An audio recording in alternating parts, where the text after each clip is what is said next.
உங்களை ஃபாலோ பண்ண அங்கே போனேன், நீங்க ஃபாலோ பண்ண விடான்ட்டாங்க.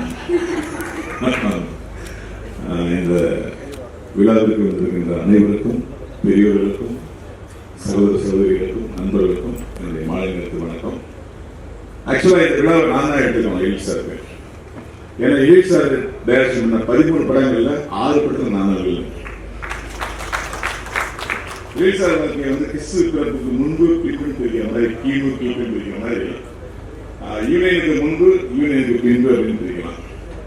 எழில் சார் வந்து தொடர்ந்து துல்லாமன் துள்ளும், பெண்ணிமலை தொட்டு, பூவலாமன் வாசன், அமுதன் இப்படி படங்கள் பண்ணிருந்தது. அது ஒரு பெரிய பிரேக், தீபாவளி ஒரு பிரேக் விழுந்துச்சு.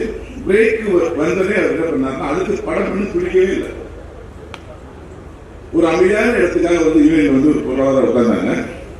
யூனியனுக்கு குறிப்பா ஒரு பெரிய பழக்கம் இருக்கு, யாரும் வந்து உட்கார்ந்தாலும் அவங்க எதிர்க்க விடாது, அந்த சேர் கம்போர்ட் வட்டி இருக்கணும். இதுக்கு நிறைய உதாரணம் இருக்கு. செல்வன் சார் வந்து 20 வருஷம் அவர் எதிர்க்கவே விடாது சார். இப்பதான் கம்மெல்லாம் ஒட்டி பிரிச்சு அவர் எதிர்க்க ட்ரை பண்ணிட்டு இருக்கேன். அது அத்தனை ஆறுகள் பேரரசார் இவங்கெல்லாம் வந்து இதை நான் எதுக்கு சொல்றேன்னா, அந்த சேவை வந்து ஒரு பெரிய போதை, அப்படியே வந்து உறுப்பினருக்கான சேவை செய்வது பெரிய போதையாகி அப்படியே சட்டத்திலேயே நம்ம வந்து நம்ம அர்ப்பணிச்சிருவோம். ஆனால் எழில் சார் என்ன பண்ணாரு, சேவை முக்கியம் தான், அதற்கு மேல என்னுடைய வாழ்க்கையை முக்கியம் சொல்லி அந்த இடத்துல பொருளாதார வேலை பார்த்தாலும் அந்த பொருளாதார பதவிக்கு எவ்வளவு நியாயம் பண்ணினாரோ அதே படைப்பாளனா ஒரு நியாயம் பண்ணிட்டே இருந்தார். அமைதியா ஒரு மணியில சிலர்னா அந்த மணியை ஒரு அழகான நரம்புல கொடுத்து மாலையாக்குற மாதிரி சின்ன சின்னதா சீட் பண்ணி ஒரு கதை பண்ணிட்டே இருந்தாரு. அந்த இடத்துல டீ பாடிக்கு ஒரு ஃபங்க்ஷன் வந்துச்சு. வழக்கமா எங்க இயக்குனர் சங்கத்தில் பார்த்தீங்கன்னா எல்லாம் மரியாதைக்குரிய இயக்குனர், யாரையுமே நம்ம காமெடியா பேச முடியாது. ஒரு பக்கம் விக்ரமன் சார், ஒரு பக்கம் கே ரவிக்குமார் சார், பி.வா சார், யாரையுமே நம்ம வந்து காமெடியா பேச முடியாது.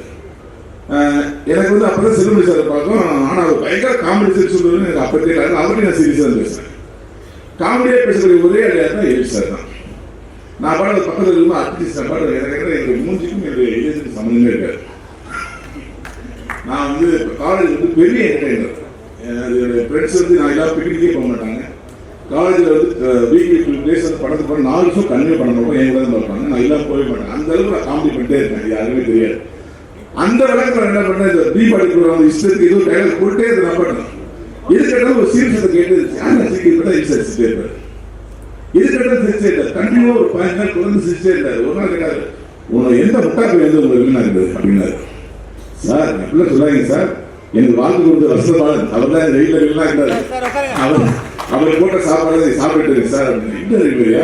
நீங்க சரியான காமெடி பாடிட்டுங்க, இவ்வளவு காமெடி செஞ்சா பார்க்க ரொம்ப ரேர், நீங்க காமெடி இல்லை அப்படின்னாரு. சார் வீட்டுல ஒரு 10 படம் நடிச்சாரு, இதுக்கப்புறம் யார் சார் எங்க வீட்டுல காமெடி ஆக போறாங்க அப்படின்னு. இல்ல உங்க நடந்து பாருங்க, அதையும் நீங்க செய்யக்கூடாது அப்படின்னா. நானே படம் நாள் ஈவினிங்ல உட்காந்துட்டு இருக்கேன். இல்ல சார் நீங்க பண்ணுவீங்க சார், பண்ணுப்பாரு, ஒரு 6 மாசம் வெயிட் பண்ணுங்க, ட்ரை பண்ணுங்க, அந்த கேரக்டர் நான் பண்றேன். அதுதான் மனதுத்தி பறவை. மனதுத்தி பறவையில சிவகார்த்திகேயன் சார் அறிமுகப்படுத்துறது என்னை வந்து காமெடியுடன் அறிமுகப்படுத்தினாரு. என்னுடைய திறமையை முழுதும் அறிந்தவர் வந்து ஒரு அம்மாவுக்கு தன்னுடைய பிள்ளைகளுக்கு தெரியும், ஒரு ஆசிரியர்களுடைய மாணவர்களுக்கு தெரியும். அதே போல என்னுடைய திறமையை முழுதும் அறிந்து அடுத்தடுத்த படங்கள் மனதுத்தி பறவை, தேசிய ராஜா, வேணுதா விளக்காரன், சரவணனுக்கு பயமே, ஜடகால பின்னாடி, இன்னைக்கு தேசிய ராஜா 2. எனக்கு பெரிய அதிர்ஷ்டம் என்னன்னா தேசிய ராஜா 1 நான் தான் இல்லை, தேசிய ராஜா 2 நான் தான் இல்லை.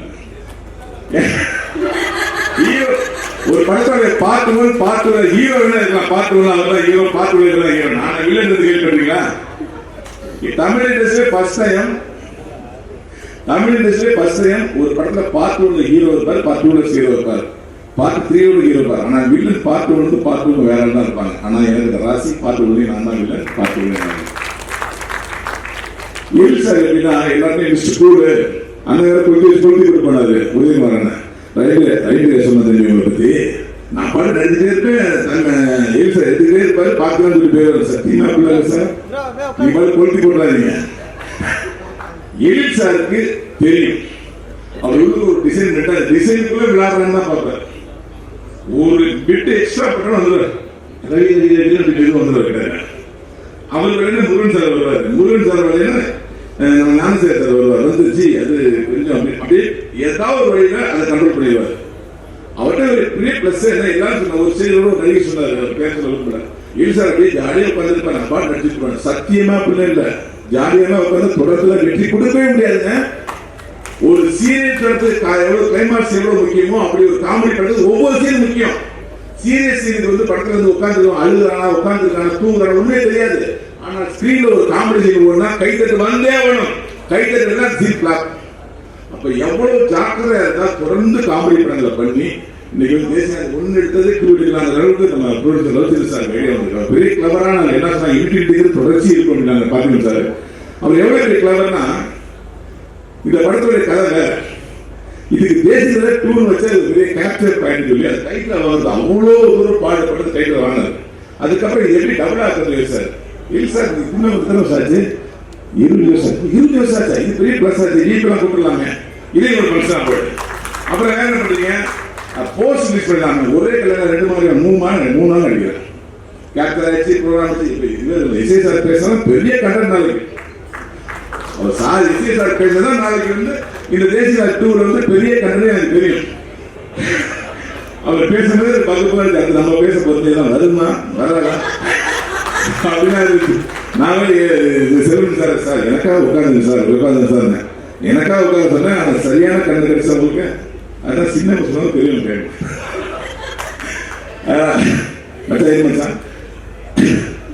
எனக்கு எல் சார் வந்து எப்பயுமே அவர் அவர் வந்து எனக்கு எங்களுக்கு ஒரு அக்ரிமெண்ட் என்னன்னா ஒரு படம் மட்டும் ஒரு படம் தான் இல்லை திரும்பி உங்களுக்கு கண்டினியூ அடிக்க முடியாது.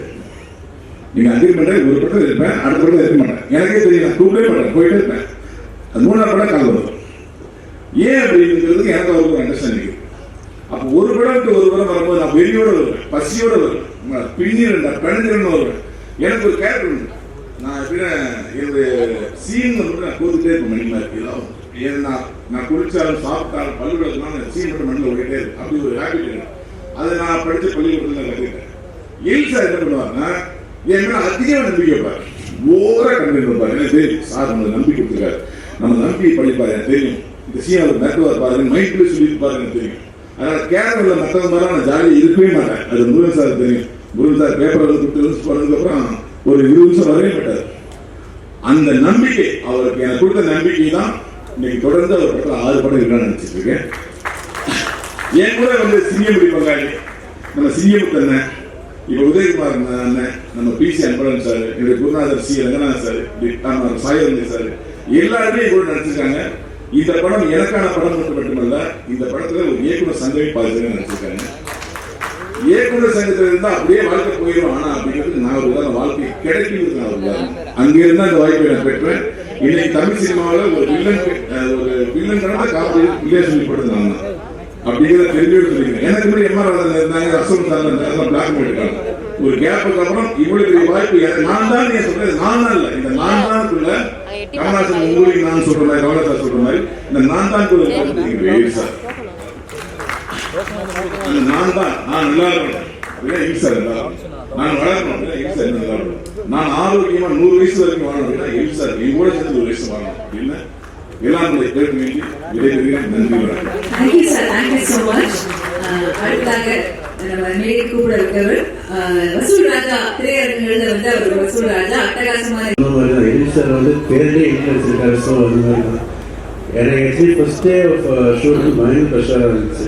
சரி இவ்வளோ டேரக்டர் நிற்கிறோம், சரி நடிக்கிறோம், ஸோ எப்படி என்னன்னு தெரியல. சரி ஒரு பதட்டத்தோடு தான் இருந்தேன். ஆனால் சார்லாம் அதெல்லாம் எனக்கு கிடையாது. எப்போவுமே அதான் எடிட் சார் எடிட்டாக தான் இருப்பார். இதை போய் நடிக்க சொல்லிட்டு கண்டென்ட் சொல்லிடுவார், அவர் விட்டுருவார், ஃப்ரீடமாக விட்டுருவார். ஸோ அந்த ஃப்ரீடம் தான் எனக்கு வந்து கிடைச்ச ஒரு மிகப்பெரிய ஆப்பர்ச்சுனிட்டி. நடிக்க சொல்லுவார். சின்ன சின்ன மைனர் கரெக்ஷனாக அப்போ சொல்லுவார், அவ்வளோதான். மற்றபடி வந்து சார் ரொம்ப ஆனஸ்டாக சொல்ல ரொம்ப ஜாலியாக இருக்குது அவங்க கூட ஒர்க் இருக்கு. ஸோ அதான். தேங்க்யூ. தேங்க்யூ ஜனா, உங்களுக்கு ஆல் தி பெஸ்ட் இந்த திரைப்படத்திற்காக. அடுத்ததாக இயக்குனர் மற்றும் நடிகர், அதாவது தேசிங்கராஜா அப்படின்னு சொல்லும்போது 2 பேர் ஞாபகம் வருவாங்க. ரவி மரியா சார் பேசினாங்க, அப்புறம் கூடவே இவரும் ஞாபகத்துக்கு வருவாங்க. நிறைய திரைப்படங்கள் ரசிக்க வைக்கக்கூடிய இயக்குனர் மற்றும் நடிகர் சிங்கப்புலி அவர்களை அன்புடன் மேடைக்கு அழைக்கிறேன்.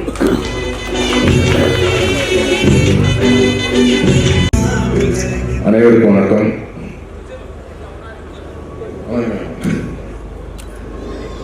இந்த எழிலனோட 25 ஆண்டுகளாகும். தேசிங் ராஜாவோட 2 ஃபர்ஸ்ட் லுக் வெளியீடு இந்த நிகழ்ச்சியில் கலந்துகளில் ரொம்ப சந்தோஷமாக இருக்குது. இந்த நிகழ்ச்சியை ஏற்பாடு செய்த ப்ரொடியூசர் ரவிச்சந்திரன் சார் அவர்களுக்கும் அந்த டீம் எல்லாருக்கும் நன்றி. அப்புறம் எலில் சார் கூட தேசிங் ராஜா பண்ணிட்டு இப்போ தேசிங் ராஜா 2 பண்ணுறேன். ஆமாம், அந்த படத்தோடு இந்த படத்துக்கு ரொம்ப இன்னும் எதிர்பார்ப்பு ரொம்ப இருக்குது. அது மாதிரி இந்த படத்தில் அவ்வளோ ஆர்டிஸ்ட் நடிச்சிருக்கிறாங்க.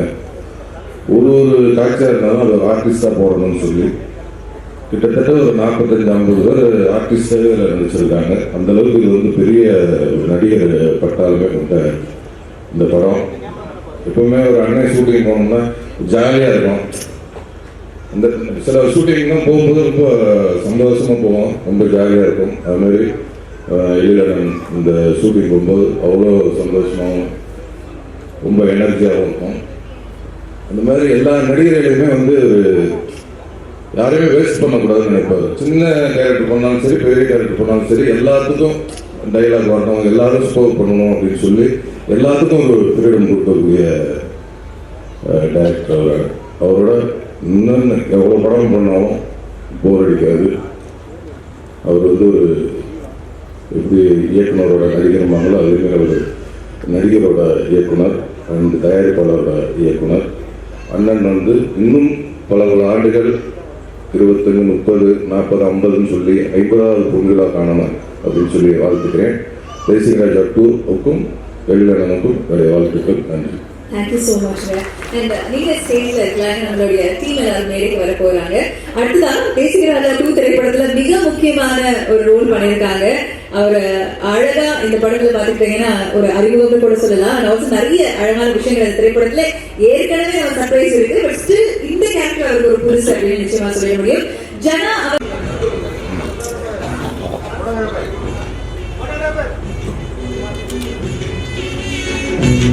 அனைவருக்கும் வணக்கம். எல்லாம் நல்லா இருக்கீங்க?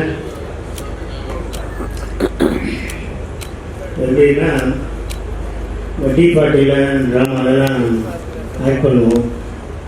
மலேசியாவிலலாம் ப்ரோக்ராம்லாம் ஆக்ட் பண்ணுவோம். ஆக்ட் பண்ணும்போது ப்ரிப்பேர் பண்ணி ஒரு 10 நாளாக 20 நாளாக பேசி நிறைய எப்போ ஆக்ட் பண்ணுவோம்னா நைட்டு 3 மணிக்கு ஆக்ட் பண்ணுவோம். எல்லா விஐபி போயிடுவாங்க. ஆனால் டிவியில் பார்க்கும்போது நான் நடிக்கிற சிஎம் பார்த்து சிரிப்பார். அந்த மாதிரி எடிட் பண்ணிடுவாங்க. அந்த மாதிரி நிறைய மக்கள் பார்த்துட்டு வந்துட்டு எல்லாம் போயிட்டாங்க. இந்த எலி 25 அப்படிங்கிறது மிக சிறப்பான ஒரு விஷயம். அது எலி அது எல்லோரும் சொன்ன மாதிரி எலி 50, 75, 100 அந்த மாதிரி நிறையா வரணும். அது கண்டிப்பாக வரும். ஏன்னா அவரோட மனசு அப்படி, அந்த மனசுக்காகவே கண்டிப்பாக வரும். அது படத்தில் நான் ஃபஸ்ட்டு அவர் அதாவது 3 இன்சிடெண்ட்டு, அதாவது ஒரு 4 நாளைக்கு அப்புறம் புல்லாத மனம் சொல்லும் ஷூட்டிங் நடக்க போகுது. 4 நாளுக்கு அப்புறம் அப்போ பயங்கரமான ஒரு நாள் ரெயின். அப்போ கிருஷ்ணமூர்த்தின்னு ஒரு மேனேஜர் இருந்தார். இப்போ அவர் இறந்துட்டார்.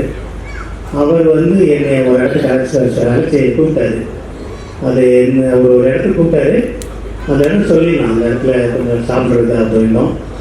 அங்கே போயிருந்தையில் அப்படி உட்காந்து பேசிட்டு இருக்கையில் ஒருத்தர் மலையில் நனைஞ்சு ஓரமாக கட்சியில் துணி தொடச்சிக்கிட்டு அப்படி ஓரமாக நின்றுட்டு இருந்தார். அவர் சொன்னார், இவர்கிட்ட சேர்ந்துக்கிறேடா அப்படின்னாரு. நான் ஃபஸ்ட்டில் ட்ரை பண்ணிட்டு இருக்கேன். சுந்தர்சி சார்ட்டே பாலா சார்ட்டே ஒர்க் பண்ணுறதுக்கு முன்னாடி அவர்கிட்ட சேர்ந்துக்கிறேன்னாரு கிருஷ்ணமூர்த்தி. யார் இவர் அப்படின்னு. இவர் தான் சூப்பர் படம் பண்ண போகிறாரு, விஜய் சார் தான் ஹீரோ, நீ சேர்ந்துக்க அப்படின்னாரு. அப்படியா? அங்கே உட்காந்துருக்காரு. அவர் யாருடைய பேசிக்கிட்டு இருக்கார். இப்போ வருவார் சொல்கிறேன் அப்படின்னாரு. நான் பக்கத்தில் போய் வணக்கம் சார் அப்படின்னேன். அவருக்கு சரி பண்ணார். கிருஷ்ணமூர்த்தி என்கிட்ட சொன்ன பேர் வந்து எலி சார். அவர் கொஞ்ச நேரம் இருந்துட்டு எனக்கு வேலை இருக்குது நான் கிளம்புறேன்ட்டு போனார். சரியாக பேச பார்க்கல, போயிட்டார். அதுக்கடுத்து ஒரு நாள் அன்றைக்கி பூஜை. நான் காலங்காத்தால் கிளம்பி இன்னும் நேராக சூப்பர் மார்க்கெட் போனேன். போனோடனே அங்கெல்லாம் சாமிகிட்டு இருந்தாங்க. கிருஷ்ணமூர்த்தியில கேட்டேன், ஃபோனில் கேட்டேன். அவர் எலி சார் வெளியின்னு சொன்னார். சரின்னு சொல்லிட்டு போனேன். என் பேரை மறந்துட்டேன். நேராக போய் எங்கள் சாமி இருந்தாங்க. யார் டேரக்டர்னு தெரியல. எலி சார்ட்டே கேட்டேன், இங்கே கலின்னு ஒருத்தர் இருக்காரு, அவர் யாருன்னு கேட்டேன். கலினா யார்? கலின்னு ஒருத்தர் இருக்காரு, அவர் கிருஷ்ணன் டிபார்ட்னா அதான் கலி அப்படின்னு. கலின்னா இங்கே யாரும் இல்லைப்பா அப்படின்னு. கல்லூர் ரங்கம் அப்படிலாம் யாருமே இல்லை அப்படின்னாரு. சரி சொல்லிட்டு அப்படியே வந்துட்டேன். வந்ததுக்கப்புறம் ஒரு 4 நாள் கழிச்சு தினத்தந்தியில் ஒரு ஃபோட்டோ பார்த்தேன். என்னடான்னு பார்த்தா இந்த ஆள்கிட்ட தான் நான் போய் கல்வின்னு கேட்டேன், நான் எப்படி சேர்ப்பாரு அப்படின்னு சொல்லிட்டு கிருஷ்ணனுக்கு ஃபோன் பண்ணேன். ஏன்னா அந்த ஆள்கிட்டே போய் கல்வின்னு கேட்டீங்க, உனக்கு எவ்வளவு புரியலன்னு நினச்சி அவர் சேர்ப்பாரு, பேசாமல் தான் நம்ம அப்புறம் பார்த்துக்கலாம்டா அப்படின்னால சரி சொல்லி விட்டுட்டேன். இப்போ என்னன்னா எலிட் சார் வந்து அதாவது பதறாத ஒரு மனுஷன், பதறவே மாட்டாங்க. இந்த படத்துக்கு யார் ஹீரோ? அவரா? யாரும் சொன்னாங்க ஒளியில் சார் தான் முதல் ஹீரோ, பதறவே மாட்டாங்க. இந்த படத்துக்கு யார் ஹீரோ? அவரா? பதறவே மாட்டாங்க. வா வா வா வா வான்னு பதறாம ஒரு இயக்குனர் இருக்காருன்னா அது திரு எலிட் சார் தான். அந்த பதறாத மனசுக்கு தான் அவர் விஜய் சாரே வந்து அந்த படத்தை பண்ணார். அதுக்கப்புறம் நாங்கள் மண்முட்டி பறவை பண்ணோம். மண்முட்டி பறவை பண்ணும்போது ஒரு நாள் வந்து ஷூட்டிங் வரும்போது அப்போ தான் ஒரு சிவகார்த்திகேயன் சார் வந்து ஒரு கோட்டா சிட்டி வாங்கியிருந்தார். அந்த படம் 3-3 ஷூட்டிங் வந்து அவரோட டிவி ப்ரோக்ராமெல்லாம் முடிச்சுட்டு அவர் வந்தார். நான் வந்து ஒரு ட்ரெயின் பஸ்ஸை மிஸ் பண்ணேன். நீங்கள்லாம் ஹீரோ கூட வந்துருங்க அப்படின்னாரு. நான் அவர் கூட காரில் ஏறி அங்கே போனோடனே மறுநாள் பார்த்தேன், ஒரு சாங்லாம் நடந்துச்சு. நான் சார்கிட்ட சொன்னேன், சார் நல்லா டான்ஸ் ஆடுறாப்ல, இன்னும் டைலாக்லாம் நல்லா பேசுகிறாப்ல. அப்படியா? சரி சரி அப்படியே. அப்போ நம்ம அவருக்கு ஒரு 2 லட்ச ரூபா கொடுத்து ஒரு அட்வான்ஸை கொடுத்துருவோம் சார் அப்படின்னு. கூடவே கொடுக்க முடியும், இருங்க நம்ம கொடுத்துருவோம் அப்படின்னாரு. கொஞ்ச நாள் கழிச்சு ப்ரொடியூசர் ரமேஷ் சார் வந்தார். அவர்கிட்ட சொன்னேன், நல்லா நடிக்கிறார் சார், ஒரு 2 லட்ச ரூபா கொடுத்து அட்வான்ஸை கொடுத்துருவோம், கூடவே கொடுத்துருவோம்னாரு. சரி சரி பார்த்துட்டே இருந்தேன். எலிட் சாரோட ஃப்ரெண்டு ஒருத்தர் வந்தார். அவர்கிட்ட சொன்னேன், கூட ஒரு 2 லட்ச ரூபா கொடுத்துருங்க, நீங்கள் பிடிச்சிருங்க, கொடுங்க சார், நல்ல ஹீரோன்னு. அவர் சரிட்டு போயிட்டார். அதுக்கப்புறம் ஒரு தடவை பார்ட்டியில் பார்த்தேன், ஒரு 5 வருஷம் கழிச்சு. அப்புறம் ஒரு டேபிளில் உட்காந்து சாப்பிட்டுட்டு இருந்தேன். தூரத்தில் ஒரு 2 பேர் இருந்தாங்க. அவர் நேராக பக்கத்தில் வந்தார். வந்தவுடனே என் புத்தி சிறப்பங்கத்தையே அடிக்கணும் சார் அப்படின்னாரு. ஏங்க அப்படின்னு.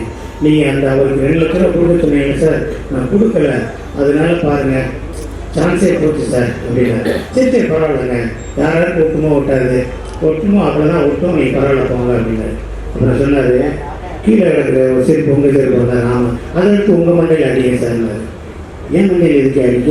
உங்களுக்கு 2 லட்ச ரூபா இருக்கு இல்லையா, உங்கள்கிட்ட இருக்குல்ல, நீங்கள் கொடுத்துக்க வேண்டியதானேன்னாரு. நான் அப்படியே கிளம்பிட்டேன். அதனால் ஒரு இன்னைக்கு இருக்க சினிமாவில் வீட்டிலேருந்து கிளம்பி கார் எடுத்துகிட்டு ஏசியை போட்டு ஒரு வேலையை பார்த்துட்டு ஒரு 20 கிலோமீட்டர் போய் வேலையை பார்த்துட்டு திருப்பி அதே மாதிரி ஏசியை போட்டு வீட்டுக்கு வந்து அது இயக்குனராக வாழும்போதும் சரி, நடிகராக வாழும்போது அதுக்கு ஒரு மிகப்பெரிய கொடுப்புரை வேணும். அது எல்லாருக்கும் கிடைச்சிடும், யாருக்குமே அது கிடைக்காது. அந்தளவுக்கு நம்ம கடவுள் வச்சிருக்காரு அப்படின்னு சொல்லும்போது அதை வந்து கடவுளுக்கும் நன்றி சொல்லி, நம்ம செய்கிற தொழிலுக்கும் நன்றி சொல்லி நல்லா இருக்கணும் அப்படிங்கிறது தான் என்னோட எண்ணம். நான் ஒரு படம் ஆரம்பிக்கிறேன்னு சொல்லி காவேரி ஸ்ட்ரீட்டில் ஆஃபீஸ் போட்டிருந்தேன். ஆஃபீஸுக்கு போட்டிருக்கும்போது ஒருத்தர் வந்தார், ரைட்டர். அவர் வந்த உடனே இப்படி எப்படி இருக்க, இன்னைக்கு சீட் சொல்லிடு அப்படின்னு பேசையில் சார் வந்துட்டார், ஏசி போடு அப்படின்னு. அப்படியே பார்த்தாரு, இன்னும் ப்ரொடியூசர் சிக்கலையா அப்படின்னாரு. உங்களுக்கு எப்படி தெரியும் அப்படின்னு. ஆள் வந்தோடனே ஏசியை போட்டால் ப்ரொடியூசர் சிக்கலைன்னு அர்த்தம்ப்பா, ஏசி ஓடிக்கிட்டே இருந்துச்சுன்னா ப்ரொடியூசர் இருக்கான்னு அர்த்தம் அப்படின்னாங்க. உண்மையிலே நான் சொல்கிறேன், எலிட் சார் ஆஃபீஸில் எப்பயுமே ஏசி ஓடிக்கிட்டே இருக்கணும், அதுதான் என்னோட ஆசை. அவருடைய நல்ல எண்ணத்துக்கு அது நல்லா இருக்கும். நிறைய பேர் சொன்னாங்க, பண்ணுங்க பண்ணுங்க பண்ணுங்க, yes sir, yes yes yes yes பண்ணுங்க பண்ணுங்க பண்ணுங்க.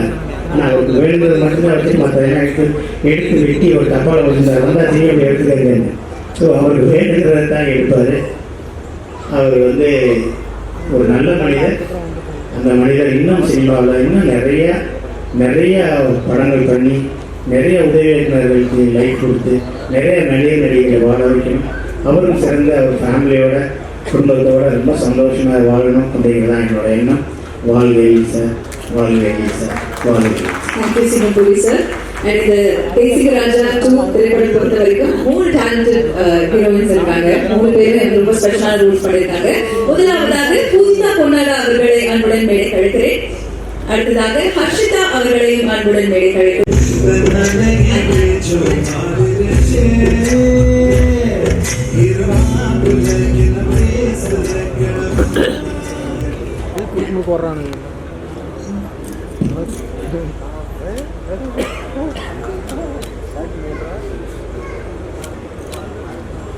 தேசிக ராஜா 2 திரைப்படத்தின் குழுவினர் அனைவரும் மேடை கழிக்கிறோம். டெக்னீஷியன்ஸ் அனைவரும் மேடைக்கு வரணும். ஏற்கனவே artist Jana please join us on stage. தயாரிப்பாளர் திரு பி ரவிச்சந்திரன் அவர்களையும் அன்புடன் மேடை கழிக்கிறோம். Pujita, you have done a lot of Telugu films already. I think Tamil, this is your first film. Welcome to Bollywood industry. Thank you so and all the best for you. Being working with Eric sir and Vivel Avagal and the film. எல்லாருக்கும் வணக்கம். என் பேர் Poojitha பொன்னாடா. Firstly, very big congratulations to our beloved Eril sir for his remarkable 25 years in the industry. எனக்கு ரொம்ப சந்தோஷமா இருக்கு because இது என்னோட first Tamil film and everybody is so welcoming, so heartful. In the project எனக்கு என் மேனேஜர் சொல்லும்போது first I was very excited. அப்போ தேசிக ராஜா 2 தெரியாது, ஒரு காமெடி படம் சொன்னார். காமெடி படம்னாலே யூனிவர்சல் ஆடியன்ஸ் எல்லாருக்கும் பிடிச்ச ஒரு ஜானர் காமெடி. ஸோ நான் சொன்னேன் ஓகே சொல்லி கேட்கலாம். அதுக்கப்புறம் I met Eril sir and பிரீஃபா ஸ்டோரி சொன்னார். And then he told me it is Desiga Raja 2. I was so excited, so happy. ஏன்னா தேசிக ராஜா எவ்வளோ பெரிய ஹிட்னு எனக்கு தெரியும். And so அதுக்கப்புறம் நான் என்னோட ஃப்ரெண்ட்ஸ்க்கு சொன்னேன் and சில பேர் லைக் தமிழ் பீப்புளுக்கு சொன்னேன் and பூஜா செரிமனியோட வீடியோ நான் ஷேர் பண்ணேன். And so many people, my inbox, my Instagram was filled with messages and DMs. எவ்வளோ பாசிட்டிவ் டாக், எவ்வளோ பாசிட்டிவ் மெசேஜஸ். எனக்கு ஆக்சுவலி அப்போ தான் தெரிஞ்சது how much people love Eril sir and his movies. And I am very lucky, very privileged to be working with such a wonderful, experienced and very senior team of technicians, artists, everybody. Thank you so much for the opportunity and congratulations to the whole team of Desika Raja 2. I think we are going to bring an amazing film in front of all of you. And thank you so much. Thank you, Pujita. And Harshita. Over to Harshita. Yes, Ingula, everyone, welcome. So, firstly, also, congratulations on reaching the 25-year mark in the industry. Also, you know, model film, and ரொம்ப பெருமைப்படுறேன். எதுக்குன்னா it's I'm part of a film, you know, very significant role, and I have heard a lot of sir's work and also his very attitude towards actors and everything.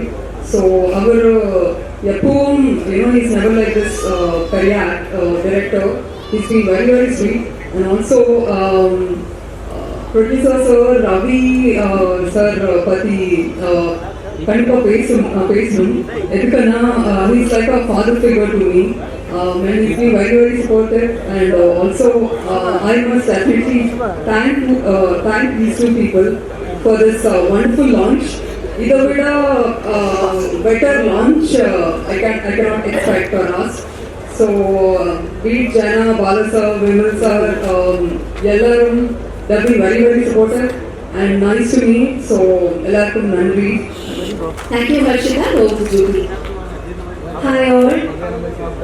எல்லாருக்கும் வணக்கம். This is my first Tamil movie. Thank you so much sir for giving me this opportunity. I'm so happy and excited to work with it.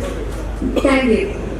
And அடுத்ததாக பேச போறோம் பாருங்க. Comedy industry பொறுத்த வரைக்குமே நிறைய மேல் டாமினேஷன் இருக்கும்போது எப்பவுமே ஆட்சி மலருமா, கோவை சொல்லலாமாக்கு அடுத்தது பலவிதமான ரோல்ஸையும் கலக்கிட்டு இருக்கக்கூடிய ஒரு வேர்ஸ்ட் ஆர்டிஸ்ட் சொல்லும் போதே சொல்றாங்க என்னங்க நீங்க அப்படின்னு. நிஜமா you deserve all this Madhumita. And Madhumita அவர்களை சில வார்த்தைகள் பேச அழைக்கிறேன்.